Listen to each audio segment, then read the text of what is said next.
वेळची गोष्ट आहे. किशन आज आपलं घर सोडून दरबारचा हिस्सा बनण्यासाठी निघाला होता. पण त्याचा सफर आता काही वर्ष लांब होतं. आता तो एक स्वामीजीला भेटायला जात होता, ज्यांचे राजाकडून चांगले संबंध होते. तेव्हा रस्त्यामध्ये त्याला एक भिक्षुक भेटतो, जो खूप जास्त परेशानीमध्ये दिसत होता. अरे बाबाजी, काय तकलीफ आहे? बाळा, मला माहित नाही. मला अचानक चक्कर यायला लागले आणि जेवण आणि पाणी नाही मिळाल्यामुळे परेशानी अजून वाढली आहे. तू काही मदत कर बाळा. काही पैसे असतील तर मला दे. बाबा, पैसे तर नाही आहेत, पण तुमच्या परेशानीवरती उपाय नक्की शोधेल मी. ते कसं काय बाळा? तुम्ही बघत जा, इथंच वाट पहा, मी काहीच वेळात आलो. ठीक आहे, मी इथंच वाट पाहतो. किशन जवळच्याच एका जंगलामध्ये गेला. काही वेळ निघाला होता आणि किशन जंगलामधून बाहेर पडला, जडीबुटिया घेऊन. हे काय आहे बाळा? ही औषधी आहेत बाबा. मी खूप वर्ष झाला अभ्यास करतोय आणि तिथूनच हे सगळं माहिती आहे मला. याला खाल्ल्याच्या नंतर तुम्हाला चक्कर नाही येणार. वा भैया, काय बात आहे. तर तूच आहेस. म्हणजे एक तरुण ज्याचं भविष्य खूपच चांगलं दिसत आहे. मी आज त्याला भेटू शकलो. तुम्ही कोण आहात देवा? आणि तुम्ही माझ्याबद्दल सगळं कसं काय माहिती आहे तुम्हाला? वाटलं तर संन्यासी बोल किंवा भटकंतीवाला, कारण गोष्ट माझ्या विषयाची नाहीये, गोष्ट तुझ्या विषयाची आहे. मी खूप जास्त प्रसन्न आहे. बुद्धी आणि तुझ्या हुशारीने. तुझ्या हातात काही नव्हतं, तरी पण तू सगळी व्यवस्था व्यवस्थित केलीस. हे तुझ्या हुशारीचं कौतुक आहे. तुमच्या या प्रेरणादायी शब्दासाठी धन्यवाद. तेव्हा तो भिक्षुक आपल्या दोन्ही हातांमध्ये दहीने भरलेली 2 मटकी प्रकट करतो. हे काय आहे बाबा? माझ्या डाव्या हातात जे दही आहे, जर त्याला खाल्लंस तर पैशाची कमतरता नाही होणार तुला, आणि जर उजव्या हातातलं दही खाल्लंस तर तुझ्या ज्ञानात प्राप्ती होईल. अच्छा, पैसे मोठे आहेत की ज्ञान? दोघांचं वेगवेगळं महत्व आहे. काही जागे पैसे मोठे तर काही जागी ज्ञान. अच्छा, तर मी खाऊन बघू कोणता चांगला असेल? खाऊन बघ. किशनने दोन्ही मटकींमधली दही एकदम खाऊन टाकली. हे तुला दोन्ही तांब्यातलं दही प्यायला कोणी सांगितलं?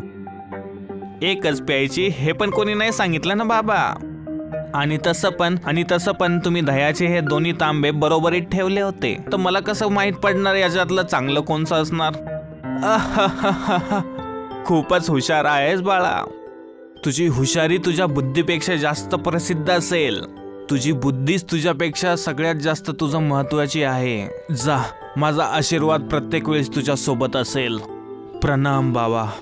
असं बोलून किशन पुढे आपल्या सफरमध्ये निघून गेला.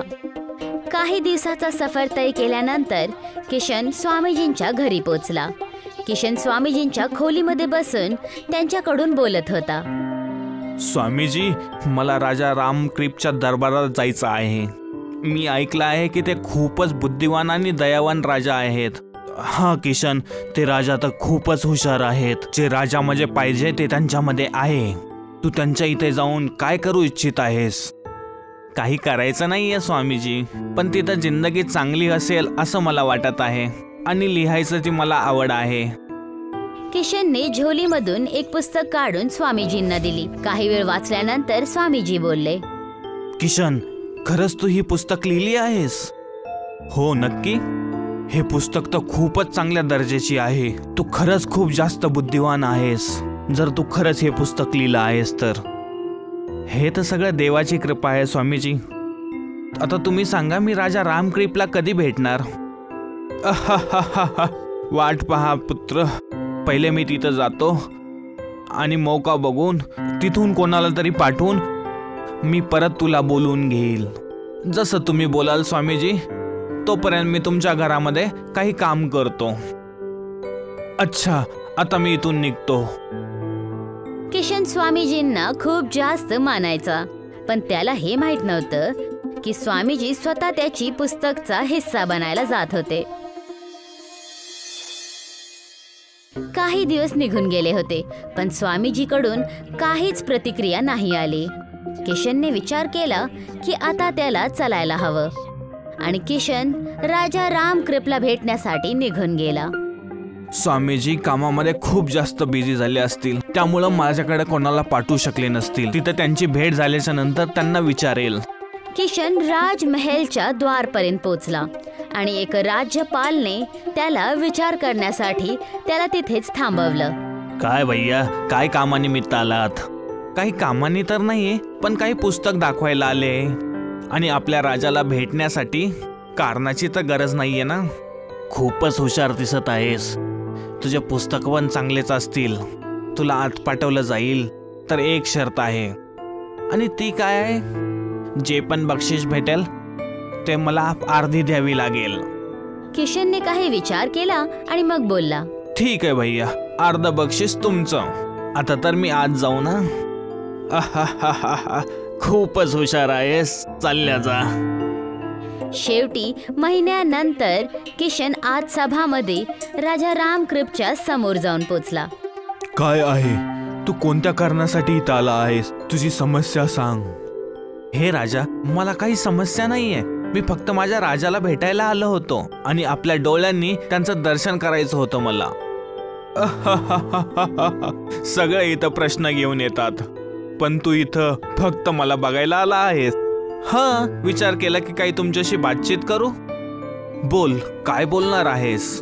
किशनने राजा रामकृप बरोबर काही वेळपर्यंत बोलणं केलं आणि पुस्तकांबद्दल त्यांना सांगितलं आणि त्याचबरोबर आपल्या काही किस्स्यांबद्दल पण एक किस्सा ऐकून राजा रामकृपची होश उडले आणि त्यांनी किशनला विचारलं, मी तुझं बोलणं ऐकलं आणि तुझे पुस्तक पण खूप चांगले आहेत. यातली एक जी आयुर्वेदाची पुस्तक आहे ते आमच्या दरबारातील स्वामींची आहे. तू इथं फाकंड करायला आला आहेस? हे काय बोलत आहेत तुम्ही राजे? हे पुस्तक मी लिहिलं आहे आणि स्वामीजींना हे पुस्तक मीच दिलं होतं. तुम्हाला ह्या पुस्तकाबद्दल सांगतील, पण असं वाटत आहे की इथं अजून काहीतरी वेगळंच चालू आहे. तर तुझं म्हणणं असं आहे की हे पुस्तक तुझं आहे आणि स्वामीजी पाखंडी आहेत?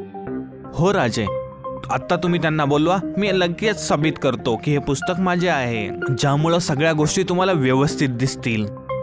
किशन राजा रामकृपला सगळी युक्ती सांगतो. राजा रामकृप ऐकून खूप जास्त प्रसन्न होऊन जातात आणि किशनचं बोलणं ऐकून स्वामीजींना बोलवतो. स्वामीजीला बोलवण्यात यावं.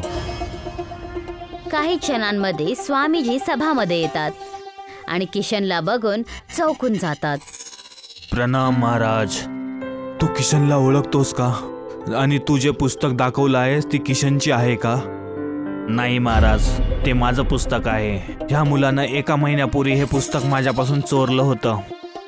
महाराज, जर तुम्ही 2 व्यक्तींना घेऊन आलात ज्यांचा उपचार करायचा असेल, त्यामुळं माहीत पडेल की हे पुस्तक कोणाचं आहे. जी महाराज, मी पण तयार आहे. 2 माणसांना बोलवलं जातं. दोघे जण आपापल्या बिमाऱ्या सांगतात आणि स्वामीजी उपचार करायला सुरुवात करतात, पण किशन तिथेच उभा राहतो. हे तर काही उपचारच करत नाहीये. मला पहिल्यापासूनच माहित होतं हे पुस्तक याचं नाहीच आहे.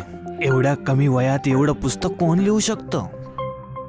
जसंच स्वामीजींचा उपचार करून झालं तर राजा रामकृपने बोललं, स्वामीजींना बंद केलं जावं. हे काय करत आहात तुम्ही? हे काय करत आहात तुम्ही? स्वामीजी, तुम्ही पुस्तक तर वाचलं, पण तुम्हाला हे नाही समजलं, जो व्यक्ती पहिल्यापासूनच चांगला असेल त्याच्यावर उपचार नाही केले जात. खरं तर किशनच अशा 2 माणसांना घेऊन आला होता. जर काय स्वामीजी पाखंडी झाले तर ते फसून जातील आणि जर का त्यांनी ही गोष्ट समजली तर किशन हार मानून जाईल.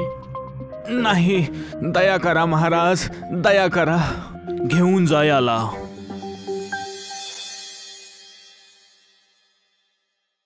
राजा रामकृप प्रसन्न होऊन किशनला बोलतात, किशन, तुझ्या बुद्धीचं जेवढं प्रशंसा केली जाईल ती कमी आहे.